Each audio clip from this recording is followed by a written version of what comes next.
Thank you so much, Leah, and thank you all for being here tonight to talk and learn about national parks. I am going to share my screen and start a little PowerPoint presentation. So as you all know, you registered and are here for exploring national parks from coast to coast. There's a lot of them around the country and even beyond. There's national parks in other countries as well. But for tonight, we're going to focus on the United States and kind of how I go about planning my trips to the national parks. So just a little bit about me. I was born and raised in Buffalo, New York, and despite another season of heartbreak, always go Bills. I moved to Los Angeles in July of 2012 after undergrad. I came out here for a year and I did an AmeriCorps program. That was about 10 months. And then I moved back to Buffalo, coast to coast to coast to coast. But I did road trips every time. And I was able to experience some national parks on those trips. I moved back to Buffalo for graduate school. I had a winter, 3 winters by the time I graduated, and every winter I said, oof, I don't know, I need to get out back to the sun and the beaches. So I road tripped again in July of 2016. And I've been in Los Angeles ever since, except when I'm never here because I'm always out exploring the national parks. My first national park was the Grand Canyon, as I mentioned in July of 2012 is when I went to my first road trip. I know that a question that is probably going to come up, how do you have time to go to all of these national parks? And I like to say I work hard, but I play harder. I'm a school psychologist and I follow the students' schedules, which is very nice. While I can't just take vacation time in the middle of the year, I have enough quote unquote vacation because I have the summers off and all the winter breaks and school breaks. So I try to take advantage of that kind of pre-scheduled time. And since being in California, I would consider myself quite the outdoor enthusiast. Just being in the outdoors just makes me feel like happy and really I just really enjoy it. It's a great way to relieve stress from a fairly stressful job working in Los Angeles Unified Public Schools. And I visited my first park in July of 2012, but I've actually visited 49 since then. And as of September of 2020, I was able to get a handful last year, despite it, well, we're still in the pandemic, but I had a few last year to add to my total. So I'm at 49 right now, and we'll kind of talk about how many there are. And it is my mission or quest to visit all of them within the United States. That is my goal. Just a really brief history. Stick with me. I know it's a little bit dry and boring, but I'll get to the good stuff really soon. Just wanted to give a little background. Yellowstone was the first national park, true national park, way back in 1872. How do the national parks become national parks? Well, one of my favorite presidents, I went to Roosevelt Elementary School, so I just automatically like Theodore Roosevelt. He signed the Antiquities Act, and nearly a quarter of all of the units in the National Park Service system right now originated in part or in whole from that act. And then Woodrow Wilson signed another act that kind of really made the National Park Service like a formality, because there were a lot of competing interests with this land. I mean, to this day there is. So I'm so thankful that the National Park System exists to preserve and protect such beautiful areas and allows us to visit them. So it started with a handful, and now we are up to 423 units that comprise the National Park Service. Now, as I mentioned, the whole overarching mission is to preserve all 423 of those units, the natural and cultural resources and values, to have others enjoy and educate and inspire us and future generations. So when I think of the national parks, I do think of like remote wilderness, the outdoors, but there are national parks out there that exist to protect cultural resources and values of different populations. So that's another thing that I learned. So of the 423 units, 63 of them are now national parks. So if you read the description when you signed up, it did say that there were 62 national parks, designated national parks. Well, since the writing of that description, another one was added in West Virginia, New River Gorge National Park and Preserve. So it was redesignated into the national park. It was just like National River Gorge. Wait, it was New River Gorge River, I think. I don't know. Now it's a national park and now I have to go there. And since beginning like my quest and goal of visiting all these national parks, there actually have been 3 that were added. So I have to go back out and get those additional parks. So with that being said, my 49, at one point I had 13 to go. They added this one. Now I have 14 to go. So it keeps you on your toes. And just really quickly, so the National Park Service, the visitation in 2019, the 2020 numbers haven't come out yet. I'm very curious with the whole pandemic if visitation, how it was affected. But in 2019, there were 419 national park units. A lot of people visited all of those units, 327 million. And even if you just break it down to the parks, there might have been 61 at the time, and 89 million people visited these national parks. So the ones that you might have, name recognition for, the Grand Canyon, Yosemite, these are the big 10 that most people visit. I have kind of taken a unique approach in my goal in that I've actually tried to visit the most remote first, and now it's actually kind of nice. I'm like, oh, I just have to pop over here, and they make it a little bit more accessible. So 89 million people. You guys seem like you either have been to a national park or maybe you are looking for inspiration and how to plan your trip to the national parks. So I kind of created like a little how-to guide that coincidentally only has 3 steps, but each step encompasses a lot of information. So my first step is to find your park. Look at a map and determine where you want to go.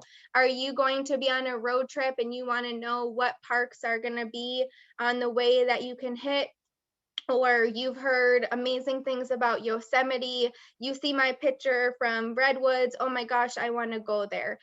So determine where you want to go, and then in going through my steps, we're going to take a little journey to do each step. So I am based in California. We're going to be starting in California. And for the purpose of my example, we are going to be traveling to Arizona. There are 3 national parks in Arizona. I'm sure we have heard of the Grand Canyon. There are also Petrified Forest and Saguaro National Parks, but we're gonna go, and so we know we're gonna go to Arizona. Let's plan and let's prepare for our visit to. We are going to go to the Grand Canyon. It's accessible. There's a lot to do there, so we're going to start with our research. And yes, planning and preparing for me means research, and more research, maybe to a fault. But that is one of the things I'll talk about towards the end when I talk about my tips and tricks for visiting the parks. I would create very elaborate itineraries, which allowed me to really not miss anything except for when a local says, oh, you should, check this out. That is something I didn't find online. And so then it was like, oh, I don't have time to do that. So just a foreshadowing on one of my tips. So the Grand Canyon, I know it's located in Arizona. Wow, 277 miles. Oof, I don't know if I'm going to be able to explore all of that. But I do know I want to see the actual Grand Canyon. I want to look over the rim and take in the beauty. So it's a mile deep and up to 18 miles wide. I wonder if there's a bridge that crosses it. Am I going to see which rim should I go to? I don't know. But I know I want to see all of the different layers and really take in the geological history. So 277 miles worth of stuff. I gotta have to narrow this down. I don't want to just type in Grand Canyon National Park into my GPS and who knows where it's going to take me. Maybe it's going to take me to the North Rim and it's going to be January and all of the services are going to be closed. There's not going to be, the visitor center won't be open. I won't be able to get my national park stamp. I can't get my souvenirs. So I want to plan accordingly. And so, but I also see 90% of travelers visit the South Rim, and it's really busy during the summer season, like really busy. So I have to plan and make sure I can see the Grand Canyon, but also not have to deal with Disneyland and Disney World crowds. So I also see that, it's a 5-hour drive between the park's South Rim and North Rim. So I have to see how much time I have and see if I can visit both at the same time, or maybe I need to make them 2 different trips. So now that I narrow down what it is, where it is that I'm going, one of the things I always think about is, what am I going to do once I get there? And my number one recommendation is going to the visitor center for multiple reasons, checking road conditions, seeing if there's closures, really just getting up to the minute details and information. I do like becoming a junior ranger. Despite the junior in ranger, it's for all ages. And you get these really great little dorky badges that I collect. Free program. Just go to the visitor center, ask for the booklet, fill it out, maybe like you're a child, maybe like you're an adult, get creative, and then you can turn it in. And if you don't complete it by the time you leave or the visitor center has closed, you can actually mail the junior ranger booklet to the national park, and they'll mail you your booklet back, and as well as the pin or badge, which is nice. Something that you can do in most parks, there's usually good lookouts either for sunrise or sunset. Join a ranger program, another one of my favorite activities. Really suffering with the pandemic, that's not something that they're doing, understandably so. Photography, take a hike if you're able, spend the night if you have time. Ride the shuttle bus depending on the park, take a scenic drive in the Grand Canyon. You can take a bicycle ride along the rim.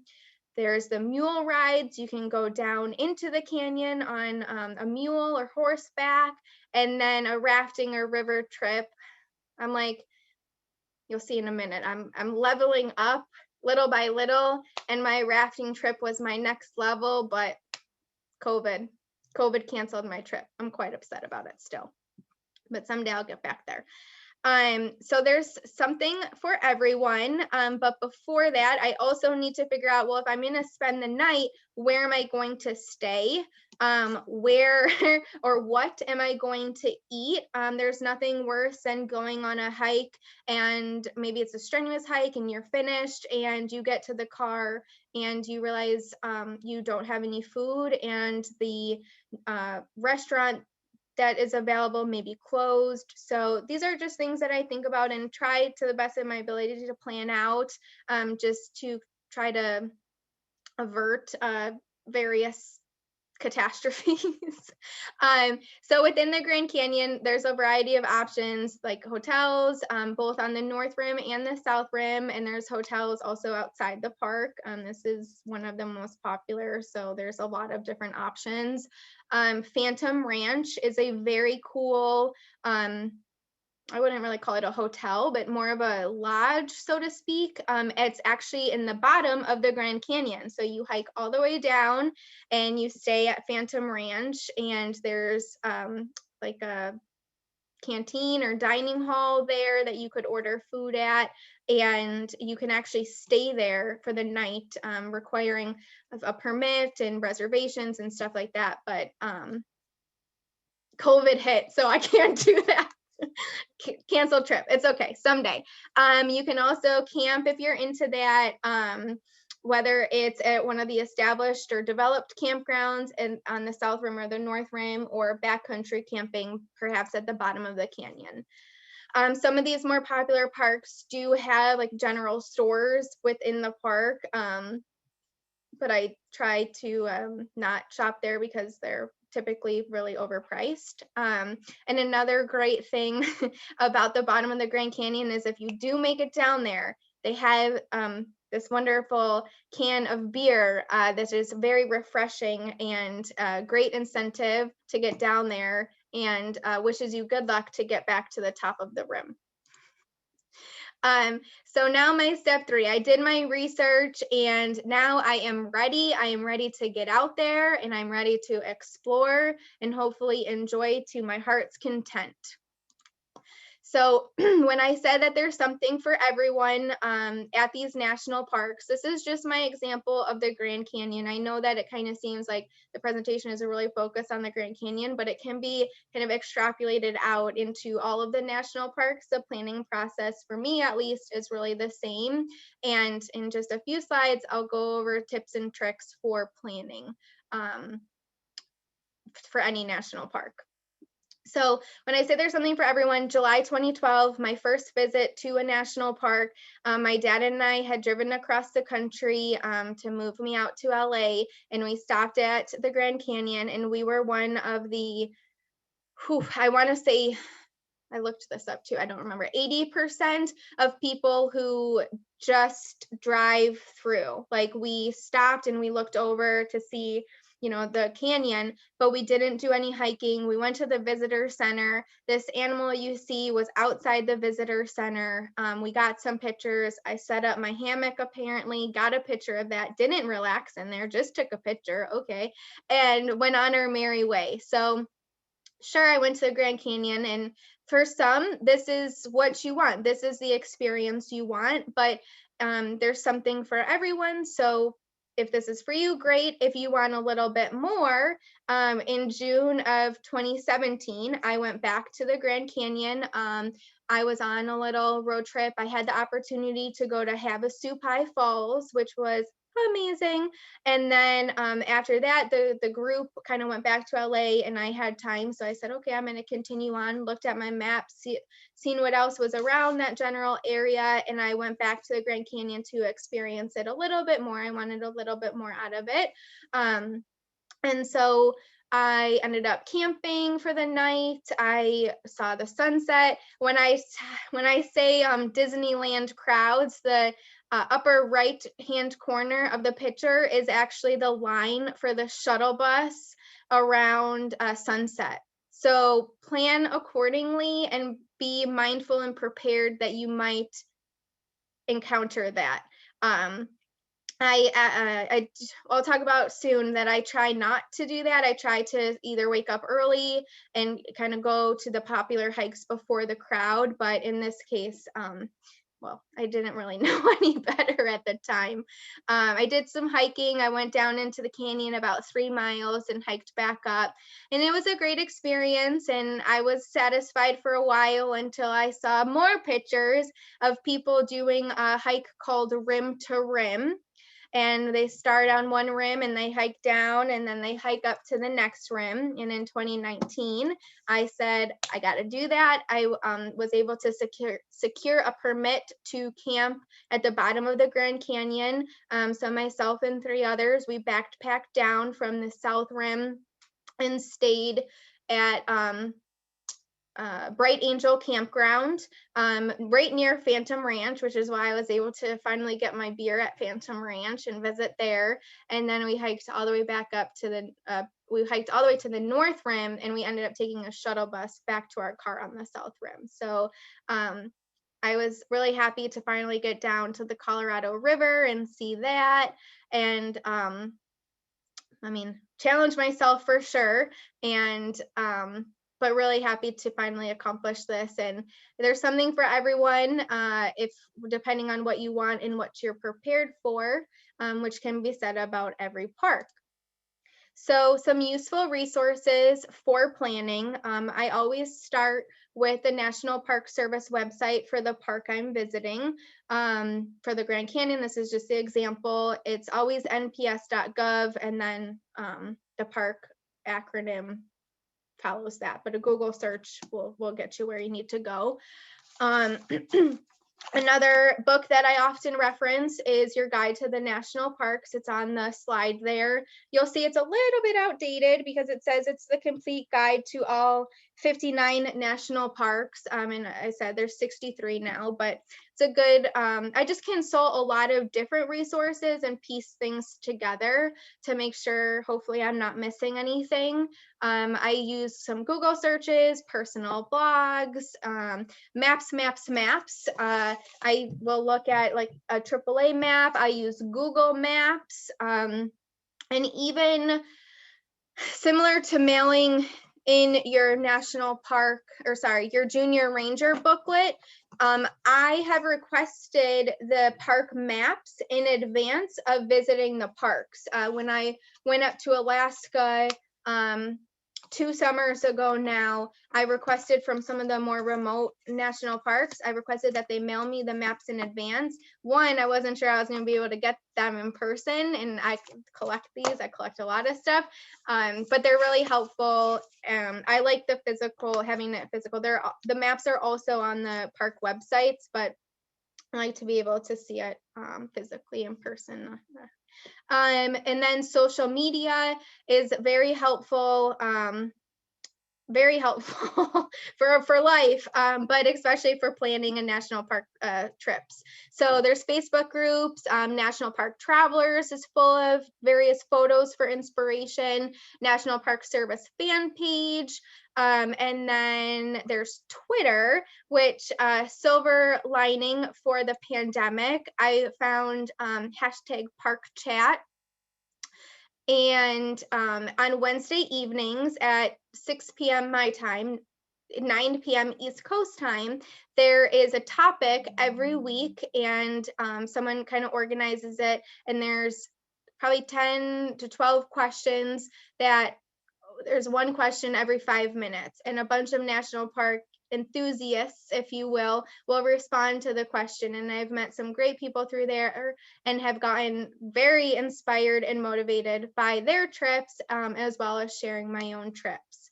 And then Instagram, should have formatting issue, but Instagram, I always tell people, like, I use Instagram like it's Google. I will type in where I want to go and see what other people are posting pictures of. And if it looks cool, I'm like, oh, I want to go there. Sometimes you actually do find some more secretive or remote areas that are lesser known through there.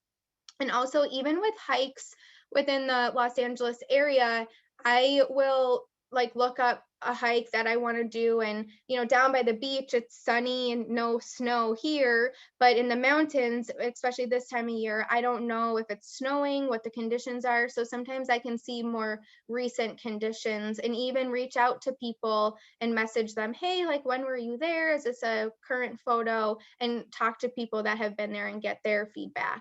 And then once I get to the park, as I mentioned, the visitor center is my go-to place.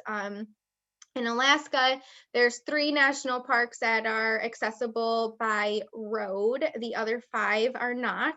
But one of those parks, a lot of the parks, the roads are dirt and can be treacherous. So I will stop at the visitor center and say, hey, what are the road conditions? And I'm glad I did, because I knew that the road was washed out and I didn't have to drive all the way down there to experience that for myself and get frustrated. I knew in advance because I asked. So some more tips and tricks. So I mentioned the park chat. A lot of these actually come from park chat people. I polled them and they gave me some great input, many of which I have used and agree with completely. So my number one tip is to purchase an America the Beautiful National Park annual pass. It is typically $80 for the year, and you can use it to get into as many national parks and federal recreation sites as you can visit within the year. And so I don't know if everybody knows, but there's typically an entrance fee to get into many of the national parks. I think Joshua Tree is up to like $25 or $30. Can only imagine what Yosemite is up to. So if you visit, there's 9 national parks in the state of California. If you're on a little road trip and you visit, gosh, maybe 3 or 4, this national park pass can pay for itself very quickly. And I say typically $80 for the year because there are some variations on that. Military members actually are eligible for a free pass. If you know a 4th grader or have a 4th grader, there's an initiative called Every Kid Outdoors, and 4th graders can get a national park pass for free for the year. There's a senior pass. There is a cost associated with that, but it is then a lifetime pass versus an annual pass. The access pass, if you are permanently disabled, you can have get a national park pass for free. And then there's also a volunteer pass. If you volunteer just 250 hours at a federal recreation site or national park, you can get the pass for free for the year, which is great. So I recommend that. Also, as I mentioned a few times already, look at a map. Do as much as you can within the area. Before I became like really into the national parks, I visited one and I missed the one right next to it within like a 50-mile radius because I had no idea it was there. I didn't look at a map. I didn't know. So now I need to go back to an area of the country that I already was in. Big regrets. So with that being said, look at a map, do as much as you can, but give yourself enough time to truly experience each park. Don't just rush through it to check a box. I have made that mistake. I'm on 2 ends of the spectrum. I want to go back to the park because I didn't see barely any of it, right? Or I want to go back to the park because I saw so much. I want to go back because it was so amazing. So try to give yourself enough time to really experience and make the best of the time that you have there. And my dad will laugh. I say, we have to leave some wiggle room. When we went to Alaska and I said, we got wiggle room today. And he's like, what is wiggle room? I said, I left time that we could relax or do something that we didn't know that we just found out about. So leave some time for spontaneity or other advantageous opportunities. You never know when you're going to see a bear on the side of the road and you want to stop and safely see it and watch it for a little while, or recommendations from a local. And the reason that I have this picture here on this slide, this is the subway in Zion National Park. And I met one of my very good friends on this hike. She was a complete stranger at the time, but we met in this great area. She took my picture here, and I ended up staying another day in the park to do a different hike, the Narrows in Zion, with her and her friend. And we have been friends ever since. She's one of my best friends. And so because I had more flexibility in my schedule, it allowed me to, meet new people and have more great experiences. Other tips and tricks, I think I've nailed this one home. Plan and prepare, but also pack accordingly. And I'm not really going to get into gear too much because that could be a whole nother topic for each and every national park. And it depends on what you want to do, what time of year it is, and what you're going to be doing in the parks. But the pictures I have here are Half Dome in Yosemite. It is a permit hike, and the time of year is really pertinent for this because you take these, you hike up these cables, and I can't do it in January because presumably it's ice and snow, but also the cables are taken down. So take into account the time of year, and maybe you want to go on a shoulder season if you don't want to experience the crowds. Say a holiday weekend in Yosemite, I mean, don't even don't even go, because you're going to be waiting in a line of cars and not being able to find parking. So and then gas and fuel and food.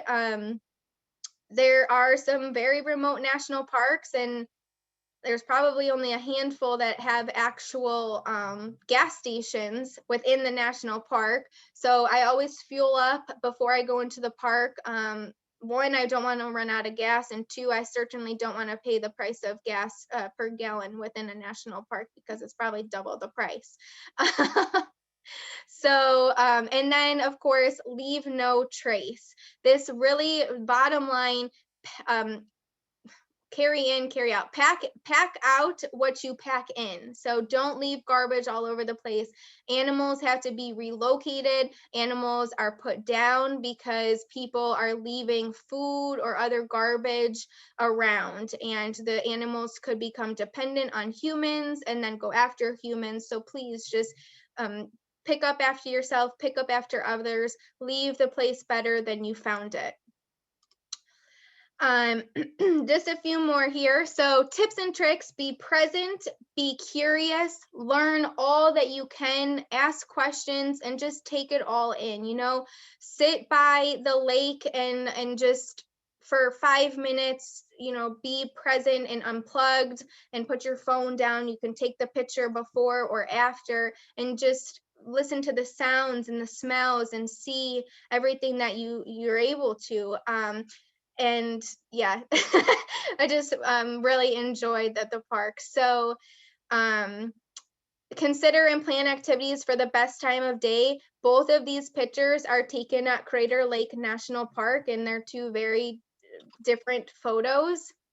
So some photos may be better with the morning light, and some hikes might be better with less crowds. When I did Half Dome, I actually left the campground at about, I want to say 2 or 3 a.m. and that's not exaggerating, because I wanted to get up and down those cables before there was a line of people on the cables. It's more enjoyable, and for me, I feel like it's safer. So another one is Angel's Landing in Zion. I did later in the evening because I didn't want to have to scurry around people on the chains with pretty steep drop-offs. No, thank you. Sorry, Mom, who's on the call, but talk to strangers, talk to the rangers, talk to locals, and talk to people who frequent the parks, because you're going to get the best tips and tricks, so to speak, and learn the best times and the best places. Maybe you want to see the sunset. Well, ask, hey, what's the best viewpoint where I can see a beautiful sunset? And they'll be able to tell you. Look at the map again, and don't just focus on the national parks. The national monuments and the national historic sites, the national recreation areas, they all offer something great. And I've actually, taken my own advice, who knew, and visited national monuments that have become national parks. So White Sands National Monument was one of the most recent 3 to be redesignated into a national park. So it's like, oh, good, I can already count that. And state parks can be just as magical.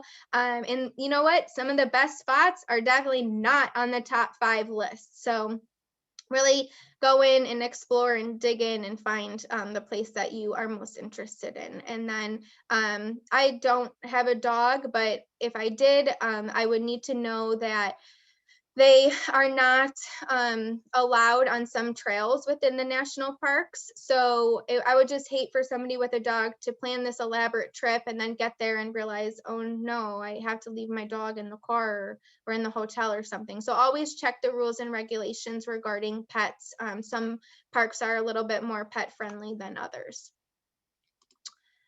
And I think almost lastly, always commemorate your visit. I take a lot of pictures, as you can see, but in the visitor center, gift shops and whatnot, there's a whole host of different things that you can collect. And I'd love in the chat if you could put what you collect when you go on trips. I collect a little bit of everything, stickers, magnets you can see in the middle there. I collect some postcards, and I also get great postcards sent to me. The patches, I have some of them displayed in a frame on the bottom left because I think I have commitment issues and don't want to put them anywhere permanent. So they're in a frame right now, better than a shoebox under my bed, which is where they lived for quite a while. And I know some people collect pins, and also my national park passport book. You can get these at the visitor centers as well. And in every visitor center, there's a stamp for the national park that you're in, or I should say the National Historic Site, monument, so on and so forth. And you can stamp it with the date. And I don't know, I like collecting my stamps. And then give back and share with others. I've always heard that it's great to plan a trip. You get a lot out of that. It's great to be on the trip. You get a lot out of that, but you actually get even more out of it when you share it with others. And whether it's a coworker or social media or a family member, just inspire someone to go out and experience America's best idea. And even with all of this planning, it's still always an adventure. This is in Alaska. My dad and I explored this road, very remote road, for the majority of the day. And then we said, oh boy, we got a 3-mile hike ahead of us to get to where we're sleeping tonight. So we better get a move on. And of course, the second we park the car and get all of our gear on, it starts to rain. And now we are hiking for 3 miles in the rain. And, character building is what I like to positively say. And it's always so worth it because we got to the destination and we woke up the next morning and we realized when the skies cleared how wonderful it really was, and so worth it. You can plan for stuff and you can just take everything else as it comes. This is the National Park of American Samoa, which is in the pretty much middle of the South Pacific Ocean. And my friend Krista and my friend Jeremy, they were adventurous and went with me to this park over Christmas in 2018. And we were on this very remote island and we went on this hike. We left early and I saw on social media what we should see when we get to the destination. Well, a cloud was not what we should have seen. We should not have been in a cloud when we reached our destination. So we waited and we waited and we waited some more. And this is what we actually should have been seeing when we reached the destination. So be patient, take your time, allow for that wiggle room, because if I didn't have an hour or two to spare on my itinerary, then oh guys, we got to hike back down. Come on, we got to do the next thing, but we had the opportunity to wait it out and see this beautiful view. Just a few more examples. This one, I just love this. I went to Katmai National Park in Alaska, and it is the national park where if you see the iconic photos of the bears on top of the waterfall catching a salmon in its mouth, chances are it was taken in Katmai. And we had just finished bear school because everybody that arrives at this national park has to go to bear school. And you even get a pin to display that you went to bear school and, hopefully you graduated. And we were on our way to the campground and my dad was pushing the cart with our gear here. And he's just a little bit ahead of me on the trail, and he says, "There's a bear on the trail." It's like, no, you're kidding. I'm like, no, there's not. And then he starts backing up. And so we retreat towards the beach. And see, the nice thing is this bear is very sort of conditioned to people and not interested in people. They're only interested in the salmon. So we survived, and we had a glorious couple of days in Katmai, and saw a lot of bears, and it was wonderful, and we survived. And then lastly, I'll share about my trip to Dry Tortugas National Park in Florida. First world problems. My plane to get to the park was delayed, and I missed the ferry to go out to this park, which is 70 miles southwest of Key West. And most people will take the ferry. I had planned to take the ferry, but like I said, I missed it. And I said to myself, well, if I'm in Florida to visit these national parks, I'm visiting them. So I made alternate arrangements, and found this nice man with his seaplane company. And he was able to take us to Dry Tortugas. This is Fort Jefferson, which is on the island with Dry Tortugas. And yeah, I mean, just you can plan and you can plan and you can plan, but sometimes things don't go according to plan. So just take things with stride. And I think these are just more pictures of a rainy day, making do, a trail that I didn't really know what we were getting into, and a very pleasant surprise with this photo in the ocean there. So that will do it for all of my tips and tricks and my sample of how to plan for a park. So again, thank you so much for coming and attending and supporting. I'm happy to connect with anybody and everybody, especially about the national parks. If you want to plan a trip, if you want to know what I did, if you want me to help you plan, planning is one of my favorite parts of visiting the parks. So there's my email. I do have a blog or website that I will sometimes post about my trips. It's been a little while. It's something that I want to work towards and posting more. And then Instagram, if you're on Instagram, I have some pictures there and what could connect on there as well. So once again, thank you.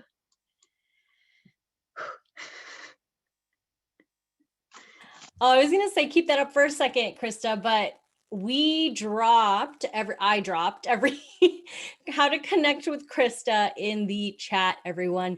And we hope you'll stick around because we are going to do a Q&A right now. You guys asked some amazing questions. And because this is a community, this is for you guys, by you guys, we got a lot of the questions answered, but I'm going to repeat them again so that Krista, you can give your advice or your POV on them. So okay. I'd love to know, for the first question, what are some of your favorite park blogs besides KristaMuscarella.com, of course? That's a really good question. There's now, of course, I'm going to draw a blank, but the Switchback Kids had a really good blog in 2016. It was the centennial of the National Park Service, and they went to all, at the time, I want to say 59 national parks within the year. So they had a wealth of knowledge. I definitely used them for my trips, my trip to Alaska.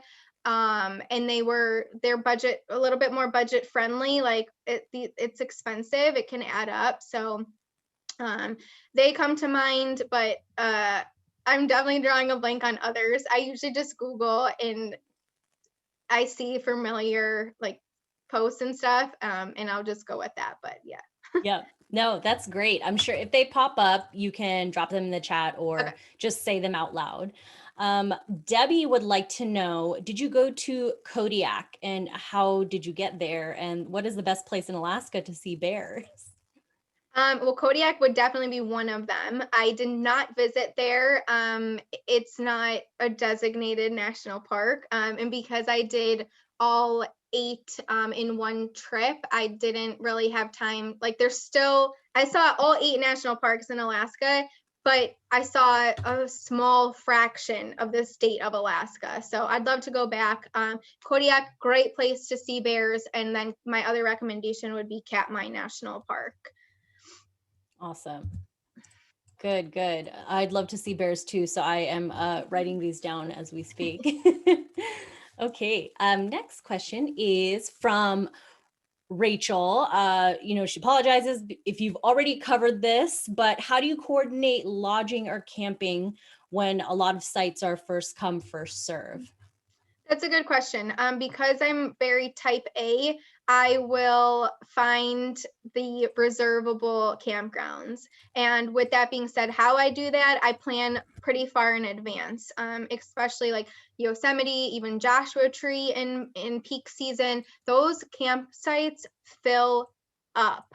And if I'm not on my A game and they are already full, I'll stick on it and wait for cancellations. And if it worst comes to worst, I don't like to depend on first come, first serve because I get very paranoid, especially like I travel a lot by myself and I want to have a plan. I want to be able to tell my parents, they want me to tell them where I'm going to be sleeping every night and stuff like that. And I just want, people to know where I am. So if I don't have a reserved campsite, I will find BLM land nearby, and that stands for Bureau of Land Management. And there's typically BLM land around every national park and really just across the country in general. And it's free camping. And more often than not, you don't need any sort of reservation. So I know I can at least park my car on the land and maybe even just sleep in my car if worse comes to worse, but it's always an option. That is so cool to know. I had no idea what BLM land was. I think that had a different meaning last year. So thank you for letting us know about BLM land. Stephanie dropped a link to that in the chat, you guys. It's blm.gov if you want to know more about that. I want to switch back to Alaska because we had a few more questions come in about that. How did you manage 8 parks in one trip, and how many days did it take you to see all of those? Great question. I could have spent a year there and it still wouldn't have been enough time. So I went for 6 weeks. I used my entire summer vacation time to go up there, and I spent at least 3 or 4 nights in every park except for Kobuk Valley and Gates of the Arctic National Parks. For those 2 parks, stupid expensive, stupid remote. And so I did flight seeing for those parks, but I made sure that included landing in each park. And the Kobuk Valley, we actually landed. It was another it wasn't a seaplane, but it was a plane where you can land in water. And we had lunch right on the sand dunes. It was incredible. No sounds inside, like it was just so remote. And then Gates of the Arctic, again, we landed on a lake and was able to explore a little bit in that park. But I would love to win the lottery and take backpacking trips and rafting trips in those parks. Amazing. That is so cool. Let's see. Raul wants to know, this is a hypothetical question, which I also love. Say you quit your job today and had to start all over again from park number 1, money not being an issue. How much time would it theoretically take you to complete your trip or go through all these parks? That is a wonderful question.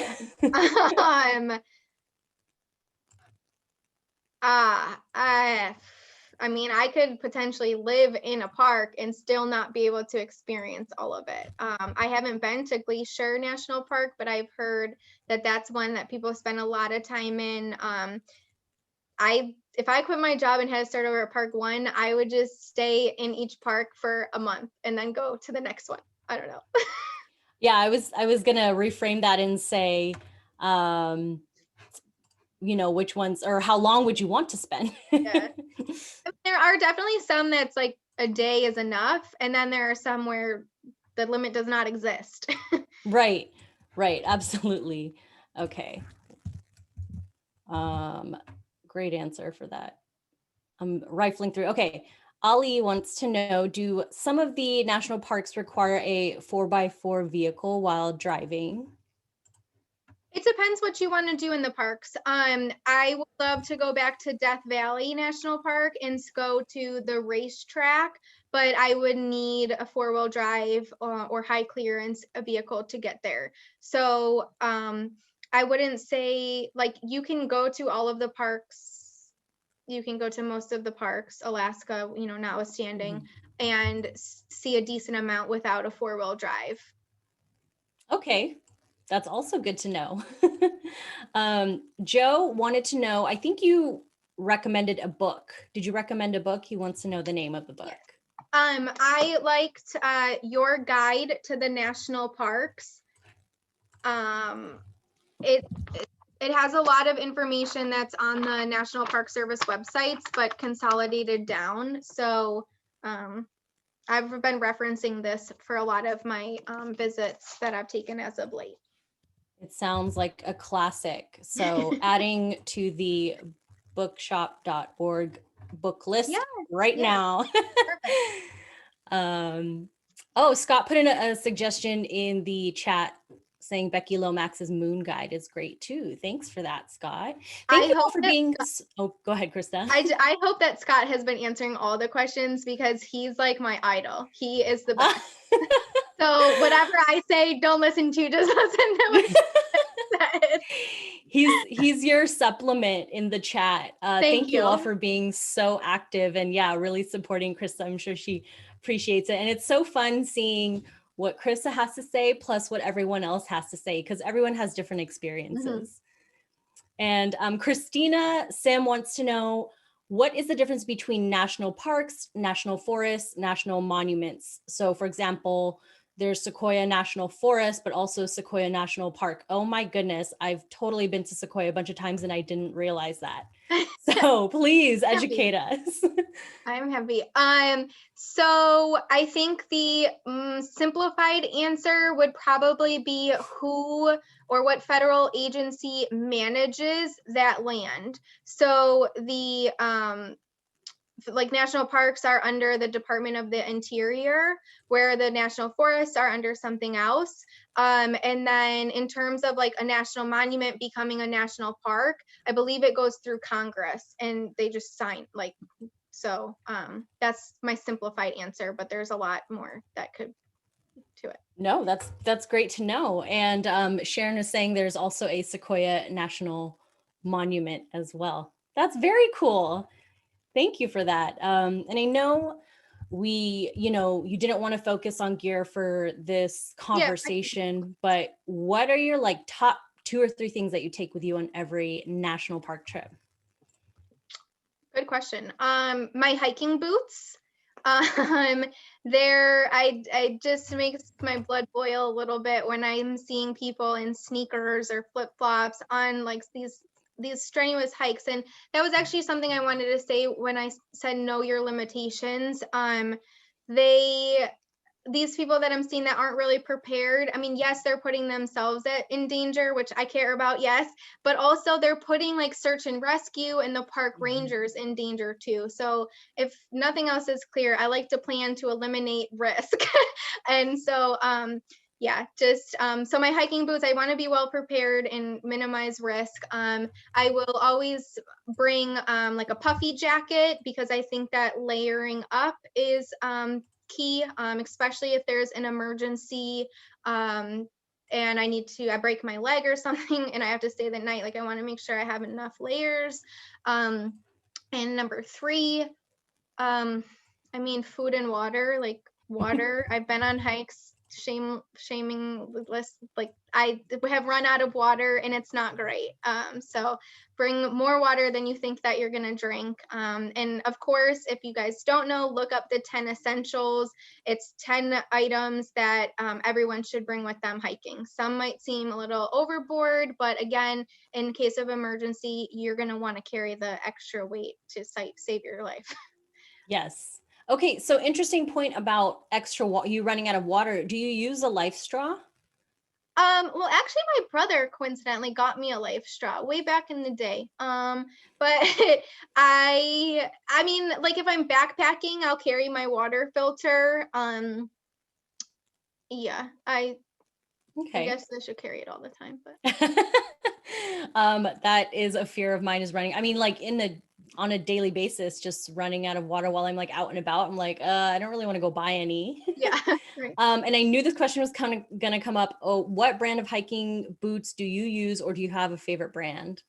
I'm always I wear Keen, Keen, Keen boots. I have very small feet. Fun fact, I can wear like a kid size. So I've just found that they are comfortable, they're affordable. I do go through them a little bit quicker than I might like to, but I also hike a lot, so I take that into consideration. They have a good warranty. I have sent some back and gotten a credit. And yeah, they're what work for me. I always buy the same pair when I wear one out. I buy the exact same model, so stick with what I know. Yeah, absolutely. Since there are so many incredible recommendations in the chat, everyone, if you don't know how to save the chat, I'm going to let you know right now. There's 3 dots at the bottom right hand of your screen. Click those dots, hit save chat, because there's so many recommendations in here, and I know you want to save them and read them for later. Once you hit save chat, it will save it to your computer, and you can read this after the presentation and get all your recos from there. So hot tip. Eddie Bruce wants to know if there is a favorite park of yours. It's funny. I always ask other people that, and then I'm like, I never like answering it because they all offer something so different. I'm looking at my map here. I mean, this is not the greatest answer because it is really difficult to get to, but the National Park of American Samoa, I just had the best experience there. With the best people, and I'd say the National Park of American Samoa. That's so great. What was the last park you went to? Acadia National Park in Maine. Mm-hmm. That was like a few months back, right? Yeah, I went in September. I know, pandemic life, but I had my COVID test and everything, and was very safe. So yeah. All right. Nurit wants to know, what's the safety like camping on BLM land? Yeah, that's a good question. If I'm with friends, I would feel very comfortable, pitching a tent and so on and so forth. If I'm by myself and I am on BLM land, for my own peace of mind, I will sleep in my car. And I don't think that it's not safe to stay on the BLM land. There's usually other people around, similar to a like established campground within the parks, but you just never know. So Yeah, that's great. Yeah, that's great. Sleeping in your car. What gear differs then? Like, do you bring a car mattress? Does such a thing exist, or do you make it fit? How does, clearly I have never camped in my car before, so I'm that's okay. sure there's a few other people that haven't. It depends. Well, every answer I'm like, oh, it depends. Sometimes I'll have a rental car, and if I think I've established here that I'm pretty cheap, so I get the cheapest rental car, and it's like the miniature thing, and I'll crawl up on the back seat and sleep there without a sleeping pad. If I'm in my car, I have a Subaru Forester, and I'll fold my seats down, and I'll use the same sleeping pad that I would put in my tent, just in my car. So I just blow it up and sleep on that. Awesome. Very cool. A sleeping pad in the car. I always see them, but I'm like, ooh, how do I do this? Which leads me into my next question. Joe had the same question as I do. What recommendations do you have for solo hiking and camping? Just do it. I mean, like, just do it, but plan in case there of emergency. Like so my biggest tip here would be make sure someone knows where you are. and make sure they know when you're scheduled to come back. But if I feel comfortable going out on solo trips because I have a plan, because I know that there's risk involved and I've accounted for that risk. And so my biggest tip would be just get out there and do it. Don't think that people are going to judge you or anything like that. I was talking about the subway hike in Zion. If I wasn't by myself, then I might not have met, a great friend. So get out there, talk to people. Maybe not people that don't look too sketchy, but yeah, just I think going with your gut helps, is a good rule in all situations, right? If you're uncomfortable, then go with that. If you are fine, proceed. yeah. So Logan has a great question. Is the America the Beautiful National Park Pass worth it if you plan on camping overnight at the parks? Well, I mean, you need the pass to get into the park. So I would say it's worth it in that sense. But good question, because it doesn't really do anything for the additional fee that you need to pay with the reservation to stay at the campground. So, I use my pass to get into the park, but then I need a reservation for the campsite, which could be $10, $20. It kind of just depends, on the park. Now, with that being said, if you have the senior pass, I can speak for that because I got it from my dad, and that'll give you 50% off the campground fee. So we were able to use that some of the parks in Alaska. But yeah. Awesome. Great. Thanks for that info. It seemed like it would be worth it anyways. People were saying in the chat, literally you can go to three $30 parks and your pass is covered for the year. Exactly. So Jeannie has a great question. She is a history buff. What is the one park, or can you recommend a park that offers the best for stories and personalities? Well, if you dig deep enough, there's every park will have that. I mean, I loved Channel Islands. It's just off the coast of California, but you're in a different world. You go back, in my mind, to California before it was developed into a major city. And if you go on ranger programs out there, they'll be able to tell you all about the people, the Chumash people that used to live out there. So that's one that comes to mind that's close to me. Another one that was a little bit unusual was Hot Springs National Park in Arkansas. It is very, very not rural, urban. I don't know. It's like in the middle of the town. And it's not what you would expect for a national park. Like, it's not wildlife and remoteness and yeah. So that had some unique qualities to it that if you're a history person you might like, because you're learning about the hot springs that people used to use for medicinal purposes and stuff like that. Very cool. Love finding out those little facts about all the parks. Ed has a question of which park flies under the radar, but in your opinion is one that people must see, or is a really exciting one that you would recommend? Good question. Off the top of my head, like what just popped into my head was Lassen Volcanic National Park in Northern California. I think that a lot of people will think immediately of like redwoods, and Lassen Volcanic was underrated, beautiful, remote, more to do there than I thought, and I'd like to go back to it. Okay, very cool. Linda and Frank want to know, actually we all want to know, but Linda and Frank asked it first. What are the ones that you haven't been to yet? You only have a few left. Yes. So I do not count Kings Canyon National Park in California because I hiked Mount Whitney, which is within the boundaries of the park, yet like 14,000 feet in the air. So I haven't been to the visitor center and gotten my stamp and stuff. So I don't count that in my total. I haven't been to Congaree in South Carolina.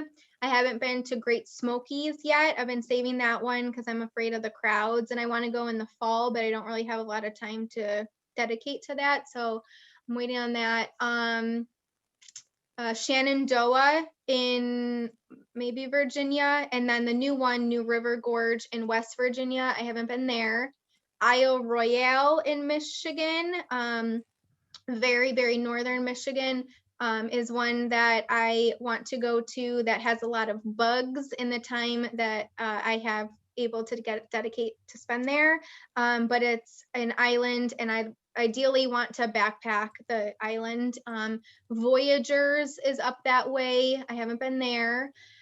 Despite being to Wind Cave National Park, I have not been to Theodore Roosevelt sorry. I have been to Badlands, but I haven't been to Wind Cave, which is like right next door.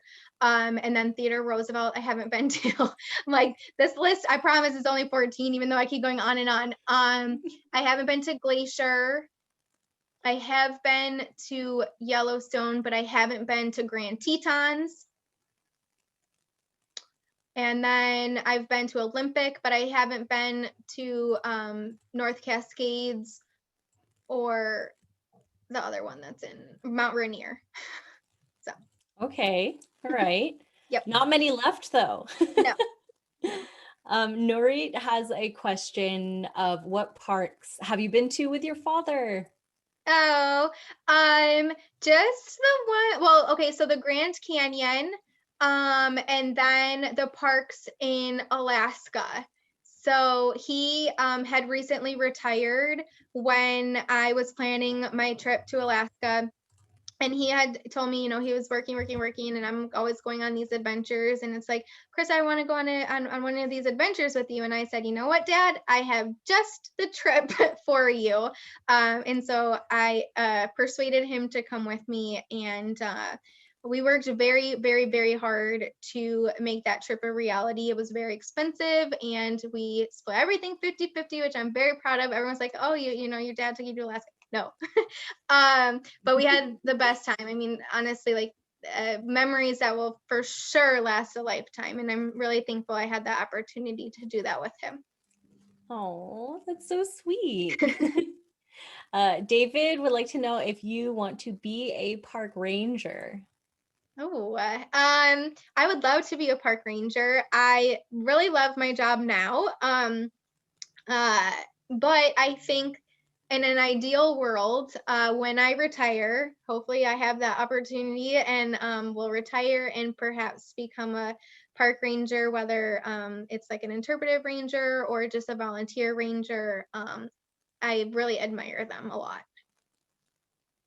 That's awesome. That is a great next step after retirement. Yeah. So Jennifer wants to know, once you've been to all the national parks in the US, what will be your next life goal? Ooh, go visit them all again. No, just kidding. I mean, there's just so much to see in the world. And I know a lot of people will just, they want to travel and they jump and automatically plan trips for overseas. And I think that the diversity in the landscape within the United States is next to none. And if you just drive across the country, I don't just drive across the country, but if you visit different areas of the country, you can really see that. And so, yes, I mean, hopefully in visiting the national parks, I see a lot of the country. But I know that even in the parks I've visited, I've missed things along the way. So I'd love to just experience the United States more. Of course, I'd like to get more stamps in my passport, like legit passport. Just got it renewed before COVID, so it's real blank. I just love hiking in other parts of the world. So I don't know, it's a broad answer, but there's just so much to do. So. Yep. Yeah, there is a whole world to see out there. Yeah. And I think we'll go with the last question here. This is a great one, actually. Brian wants to know if you can recommend a desert park for traveling with a limited mobility senior. Yes, the Grand Canyon is good. There's a lot of accessible trails, like even like if you're just doing the rim, it's paved and you can still get good views of the Grand Canyon. I want to say Petrified Forest, small park in Arizona, but could be good. Saguaro. It's been a little while since I've been there, but I think that would be good. I mean, these like are national parks. I'm sure that some of the national monuments that are a little bit smaller would also be good. Okay. Awesome. Brian says thank you. I think Nurit again asked, doesn't Arches have a paved path? Oh, yes. I always forget the 5 parks in Utah. Yes. Arches, definitely. Great recommendation. Cool. Very good. Remember, everyone, you can save the chat for all of these great recommendations that are being shouted out in the chat. Just I think it only works if you're on desktop, so I apologize if you're on mobile. But if you're on desktop, 3 dots, bottom right, hit save chat. It'll save it in a Zoom folder on your computer.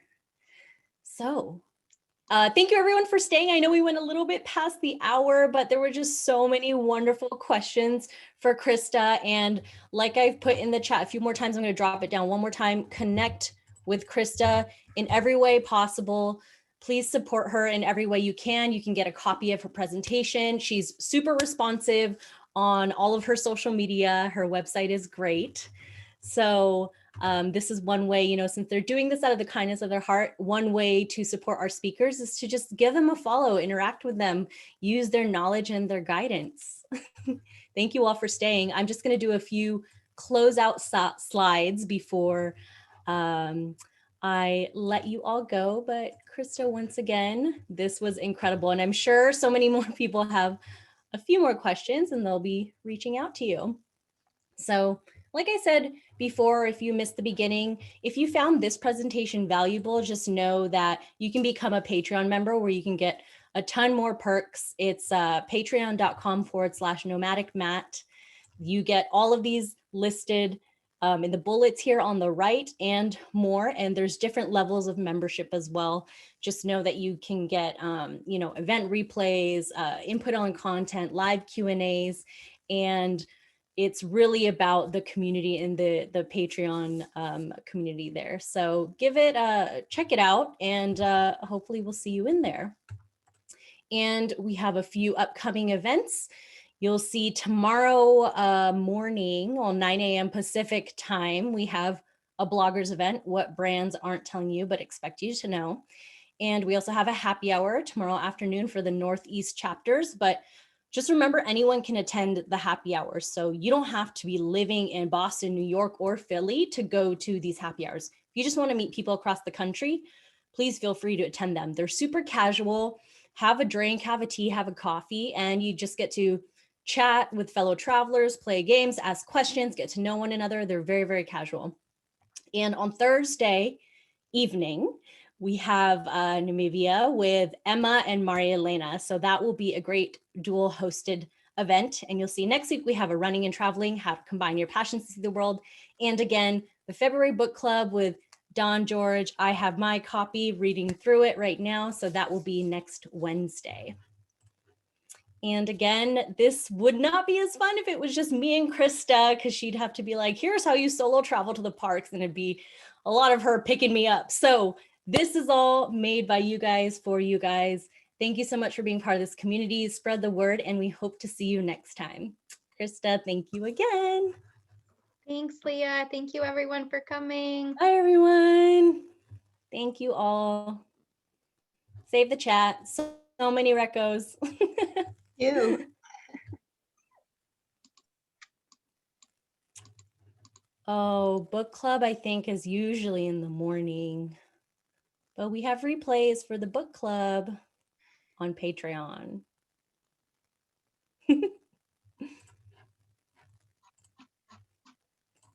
Oh, it's so fun. Thanks, everyone.